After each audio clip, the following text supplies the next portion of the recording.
Si Rowena Guanzon nga dilawan mo na. Dilawan mo na.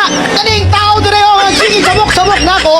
Unsa dilawan man ka nganong gadul-dul mo kang Bibi Sara karon. Ayaw na yun si Bibi Sara. Ayaw na lang nagisgutan kay karon ang kinahanglan mo daog yun si Sara for president. Wala. Pero ang $1 million question, pasado kaya siya sa pa-audition ni Fiona na tahasang nagsabing allergic na raw ito ngayon sa mga tradisyonal na politiko? Gusto na tatakbong senator. May mga ano ba, may mga lumalapit na ba sa'yo na magpa-line up for your senatorial slate sa 2028? Meron. So how are you considering them, Vice? Allergic ako sa mga politiko ngayon. So,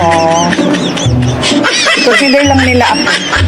So mga ilan sila Vicky na including Attorney Guanzon.